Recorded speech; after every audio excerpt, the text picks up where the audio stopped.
Brothers and sisters, welcome back to the channel. Tonight, we will be discussing one of the most important contemporary writers that is still alive, and probably one of the most controversial of his works. We will be speaking about Stephen King and It.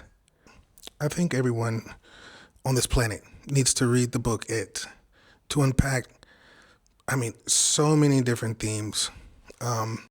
Probably one of the greatest coming-of-age stories that have been told ever. And it's controversial topics. Now, we will get into these controversial topics, but let me just give you a quick summary of what this book is about. So this book follows 7 misfit kids who come face to face with an ancient evil in the town of Derry, Maine. Now, this ancient evil pokes his head up every 27 years. Derry, Maine itself is a character. It's a dominion of sorts where it feeds off the fears of the residents. The lore of Derry, Maine is so pronounced and profound, built on the back of an ancient evil that oftentimes shapeshifts into the fear of whomever the prey is. This evil is mostly represented in the form of a clown named Pennywise. Now, to me, Pennywise is the best of Stephen King's antagonists. This story jumps between 2 timelines. The early 50s when they were kids and present day 1980s, where they are called back to Derry, Maine, when new series of murders reveal that it has returned. And now these adults that were bound by blood, a blood oath that they made when they were kids, are obligated to now come back and finish what they started. This group of 7 kids called themselves the Losers Club. And I absolutely love all of them. The Losers Club is made up of Bill, Stan, Eddie, Richie, Beverly, Ben, and Mike. They all have their own interesting run-ins with Pennywise, and I think they realize that Pennywise is more than just some evil creature. It is the manifestation of the bigotry, the hatred, the violence, the lore of Derry, Maine itself. So, brothers and sisters, it was their innocence, their friendship, their imagination, their belief that was allowing them to injure it, to make it taste defeat for the first time in centuries. Now, we know when we get older, we lose our innocence, we lose our imagination, we lose sight of what it means to be a kid. So when they're called back as adults, are they able to reconnect to their childhood selves? Are they going to be able to remember what it took to injure it, to finish it for good this time? This is the beauty of it in this novel and the questions that it raises. What I love about Derry, Maine is that it's an imaginary town that was formed out of Stephen King's head. I think this blank canvas allowed him to create the lore, something that he could write from scratch. I feel like if he would have used any other town in Maine, he would have had to have incorporated the already existing history. It would have been a little bit more difficult. But in Derry, this mystical, small, evil town, this book explores themes of racism, abuse, child sexuality, trauma, loss. Because we know that there's friendship, right? But a companion, a comrade, a friend in arms is something totally different. You know, when you go to war with someone, that level, that bond is greater than just friendship. And I think for the Losers Club, it's that comrade connection that they have that makes this book very special. And that also makes the coming of age character arcs also just as special. There are some controversial topics that I do want to dive into pertaining this book. I feel like if you are of Black American descent, if you are a woman, and if you are a part of the LGBTQ community, you may have some difficulties when reading this book, some roadblocks. I encourage you to not look past because we will discuss them, but to carry on with your reading. It's important that we read these books, even if it's hard to read them. I know we have this topic of, can we separate the author from the work? And I think if it's a work of fiction, we should. But also understand that this author did write these things. We shouldn't be afraid with interacting with these types of books, these controversial topics. It's important that we are in the conversation, because these conversations are being had without us. And I do want to encourage us as Black Americans, women, and LGBTQ communities to read the books that go against our beliefs or our existence, no matter how difficult it is. And again, I say so because these conversations are being had without us. Stephen King is already wealthy. He already has like the most book to film adaptations. You know, that train is not stopping.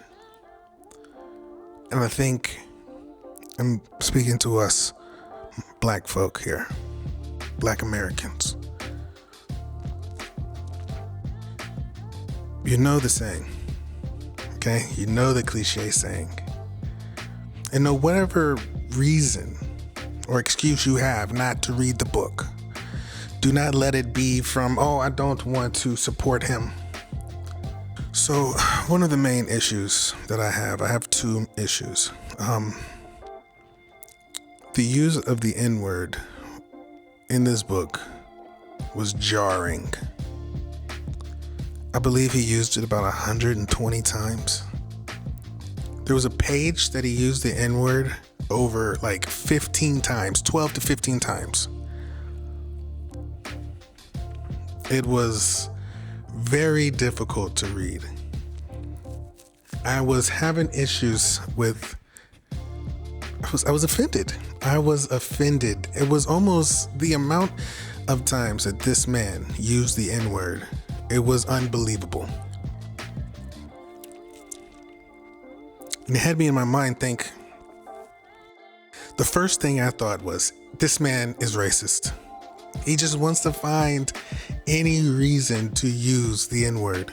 It seemed like any chance he could get, any time that Mike, the Black character, the young Black man who is a part of the Losers Club, his father and his story, and how many times I heard or I read the N-word was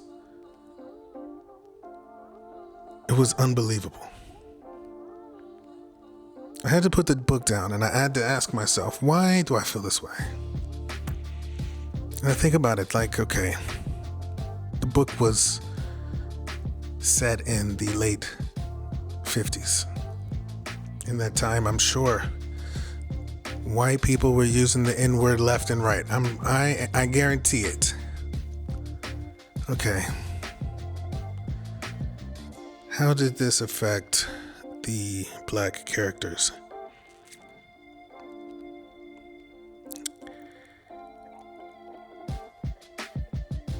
It was almost as if these black characters were expecting it. They weren't, I mean, obviously they were offended, but they weren't like, oh my goodness. I guess it's like they heard it all the time. It was a part of, I guess, that time period. Is this man racist? That's the only thing I could think of. Because, you read these books, you might read the N-word in there once or twice, but the amount of time this man had it was astonishing. And also, listen, we already know we're not reading Stephen King for the prose, but there has to be other ways of conveying racism without throwing the N-word around every 5 seconds. It's low-hanging fruit. It made me extremely uncomfortable.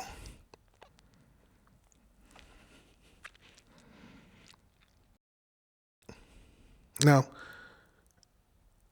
I had to do some deep dives. I was like, okay, well, I got to do some.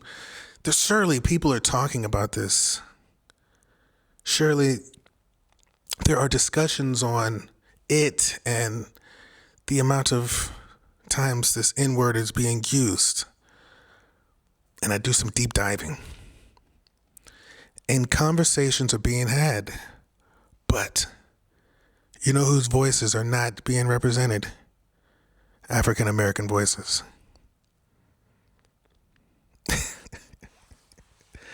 I couldn't believe it. Now, don't get me wrong. It's lovely to see, support from the white communities, women, men who are just disgusted by the word being used so many times. It was comforting to know that we are moving in the right direction as a nation. But I was disappointed in the fact that there were a huge lack of African American voices talking about this topic. I know the reason for the lack of African American voices. We aren't reading. I encourage African American communities, please pick this book up. Please pick books up. And I don't want to digress, but I know that there is a insecurity in reading in our communities. But they're not calling white people N-words in this book. They're calling us. And as proud as I was to see the white communities taken up for us, those who don't expect us to read are not surprised that we're not voicing our concerns. Now, I do want to say this. So the powers that be, whoever they are, right? They don't expect us to read the Jane Austens, the Dostoevskys, the Oscar Wildes, the Bronte sisters, the Alexander Dumases. So when we do have knowledge of these books, or we know of these books, we become the exception, an outlier from the larger group. And then when we have a voice or an opinion on the topics or the themes or the setting, we become exceptional. As if they didn't expect us to get this far. It is important that we read these books, no matter how uncomfortable it makes us. Because again, These conversations are being had without us. And your opinion, your voice on the matter matters. I encourage all African American men and women, they or them, to read and to read it. My conclusion on the N-word being used in this book. I'm going to separate the author from the work. Okay? Doesn't matter if he's racist or not. Objectively, this is an amazing work of art. The setting was in the 1950s. Okay? That word was being thrown around. The hatred towards African Americans were prevalent. I see Stephen King like I see Quentin Tarantino. Though Stephen King came first, right? So really, Quentin Tarantino is the Stephen King of the film industry. He's writing Americana. And a part of Americana is hatred, bigotry, and racism. Point blank, period. It is still relevant, present day. When I think of American works, thinking of contemporary American literature, Stephen King is the first man that I think of, the first name that pops in my head. And when you write Americana, you have to tell it. You got to tell the truth. Hatred, bigotry, separation, racism is as American as you're going to get. It is America. And he represents it in this book. And actually, I commend him. I commend Stephen King for an accurate representation of America in that time. And it's not pretty. It's evil, it's hatred, it's disgusting, and it's there, represented. When I look at how these black characters were being represented, yes, they were getting called all types of N-words left and right. But I was really surprised how Stephen King wrote as Black Americans. Now, I must say he did an exceptional job. He brought a nostalgic feeling to the conversations that Mike was having with his father, his grandfather, his mother. It was relatable. The voice was there. The black voice was there. The lessons were there. The culture of Black America was there.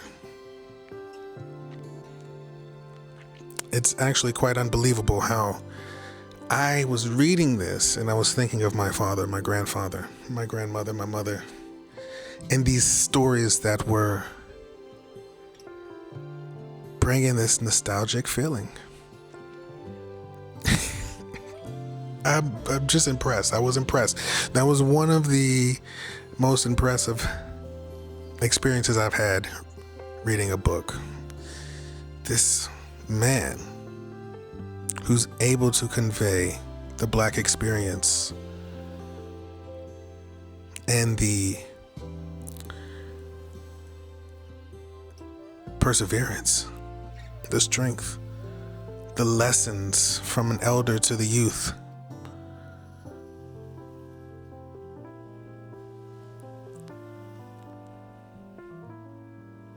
It was really amazing. Some things you cannot, no matter how uncomfortable they make you, you recognize the brilliance.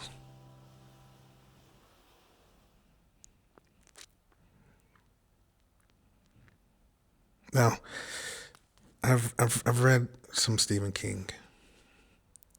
I think I read about 4 or 5 of his books. It is my favorite. For many reasons. Many reasons. Many reasons. But one of the things that it takes to defeat Pennywise is a victory of self. Because Pennywise takes the form of your fears, you have to battle the weakest part of yourself, the scariest part of yourself. You have to face yourself to defeat Pennywise. You have to defeat a piece of yourself, ultimately making you the greater version of yourself. To defeat Pennywise, you have to be truthful. You gotta be truthful about your fear, about your hatred, about your disgusting nature.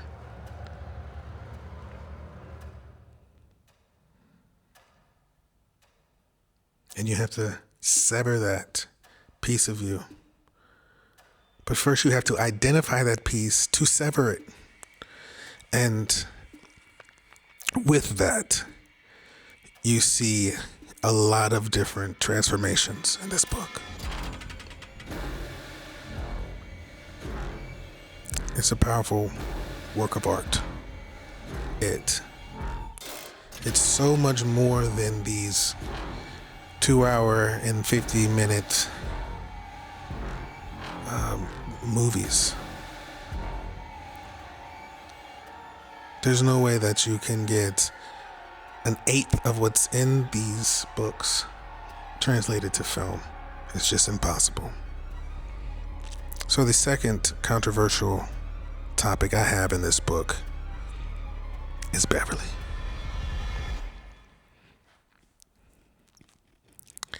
Beverly is portrayed as a strong girl, beautiful, strong.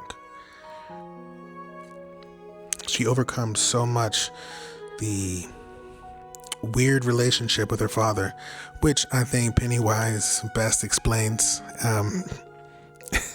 in the book. Please read this book. But she overcomes a lot. She's a tomboy, but yet there's this elegance of a strong woman.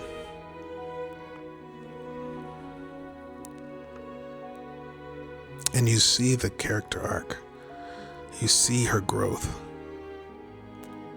You root for her. Now, near the end of this book, there is a disgusting, horrible, doesn't even make any sense why this scene is in the book. This is another part that I've done a deep dive of investigations on. Why is this scene in the book? I just cannot find a reason. You know, this scene, it severs all of the strengths and admiration and support that you had with Beverly. It's almost as if she was like, they're up against some trouble. They're in some deep shit. And Beverly is like, okay, the way I can contribute is this. The way I can contribute getting out of this situation and getting us back on track is this. If you've read this book, you know what I mean. It is the most useless, pointless, disgusting scenes. Now listen, I've read some disgusting scenes, right, in books. I mean, you know, this is mid compared to what I've read in other books. But in context of this book, in the storyline of this book, it was unnecessary. And then when they were done doing it, everybody was like, okay, so which way do we go? It was pointless. It didn't even really have, it didn't have an effect on getting them out of the situation whatsoever. It was pointless, useless, ridiculous. Now,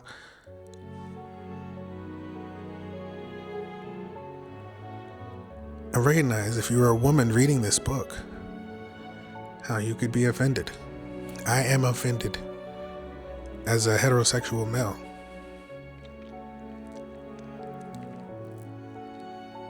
It sort of negates all of the build-up to Beverly's character arc.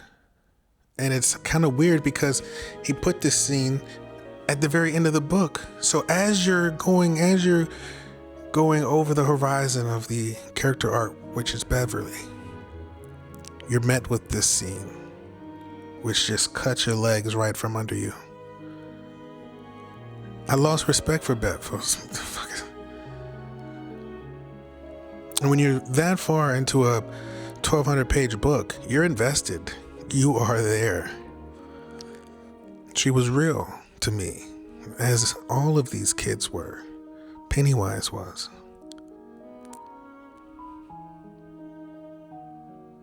So,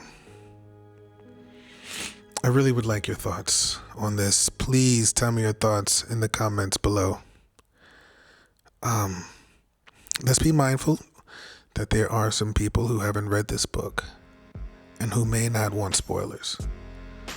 So, in the comments below, tell me your thoughts without telling everyone what happened. But I find this to be very, very interesting.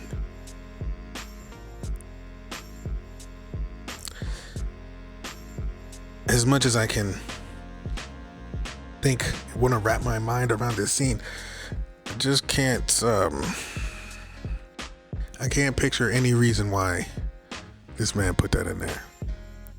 None whatsoever. Now, those are my two issues with this book. But regardless, everyone on this planet should read this book because it touches on so much more than those two themes. This is a work of art. It's a very important piece of literature. And I think everyone should read it and be a part of these discussions. We got to be a part of the discussions. We have to be heard. This book is clearly a 4.5 out of 5. It would have been a 5 out of 5. But it wasn't perfect for me.